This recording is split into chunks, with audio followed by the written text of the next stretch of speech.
Και σε όλα αυτά έχουμε έναν κεντρικό τραπεζίτη, ο οποίος ενώ έχει δείξει δείγματα περίεργης συμπεριφοράς, προχθές συνέτρεχε με τον Πρωθυπουργό. Όταν ακόμα εκκρεμεί η απάντηση στην ερώτηση 9 κορυφαίων κοινοβουλευτικών του ΠΑΣΟΚ για το ΤΑΦ 3, ΤΑΦ 10. Όταν η Κεντρική Τράπεζα δεν έκανε τους ελέγχους που έπρεπε να κάνει. Με αποτέλεσμα σήμερα να μας λένε στα χαρτιά για επισφάλεια 9% και όλες οι τράπεζες να έχουν επισφάλεια 30%. Και να το ομολογεί μόνο η εμπορική και η γενική που έχουν και οι σκληρούς, οι γάντιους παρτενέρ. Έτσι λοιπόν μπαίνει μέσα στο παιχνίδι η BlackRock. Τι σημαίνει BlackRock? BlackRock τι σημαίνει? Η οικογένεια Rothschild. Η οικογένεια Rothschild. Η οικονομία του κόσμου είναι 3 άνθρωποι, τους οποίους θα βρείτε πίσω από εκείνο το χωνευτήρι των αποφάσεων, την περίφημη τριμερή, την προστάτηδα της Λέσι Μπίλντεμπεργκ. Rothschild, Morgan και Rockefeller. Παραδίδουμε δηλαδή σήμερα το ελληνικό τραπεζικό σύστημα στις διαθέσεις της τριμερούς. Είναι ό,τι σημαίνει αυτό.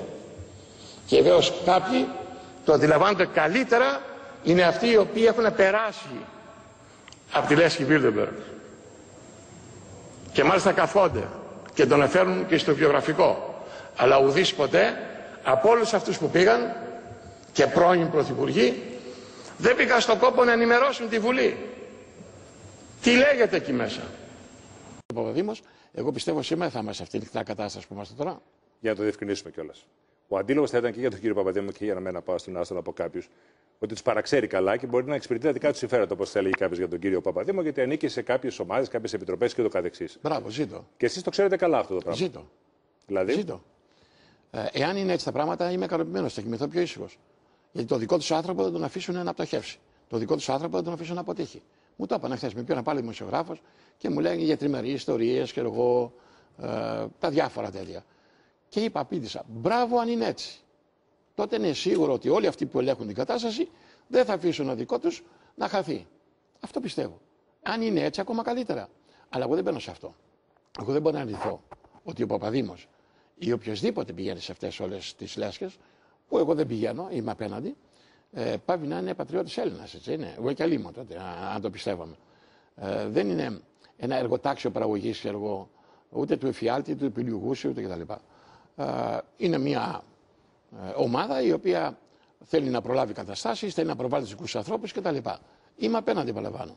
Αλλά όμως εγώ θα ήθελα στην παρούσα φάση να έχω διαβεβαίωση ότι όλοι αυτοί υπολογίζουν τόσο πολύ στον Παπαδήμο. Βέβαια, αυτό που λέτε είναι ενδιαφέρον, διότι και ο κύριος Σαμαράς και ο κύριος Παπανδρέου και ο κύριος Καραμανλής, και εγώ έχω πάει μια φορά σε αυτό το πράγμα, έχουν πάει για παράδειγμα στο Bilderberg, παρόλα αυτά τους άφησαν να φτάσουν εκεί που φτάσαν. Οπότε δεν ξέρω κατά πόσο δουλεύει αυτό το επιχείρημα, να το πω έτσι.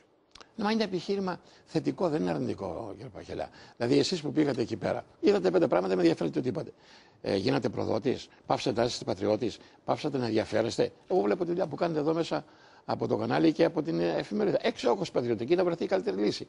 Επομένως, λοιπόν, δεν πρέπει να παρασυρώμεθα σε αυτή την δοσολογία των πραγμάτων. Να σας πω κάτι. Νεαρότερος δημοσιογράφος ήμουνα και εγώ υπέρ της συνταγής αυτής, γιατί ξέρω εγώ πίστευα τι πουλάγε. Προϊόντες του χρόνου όμως, τα πράγματα κάθονται και βλέπεις ότι ίσως είναι λίγο διαφορετικά.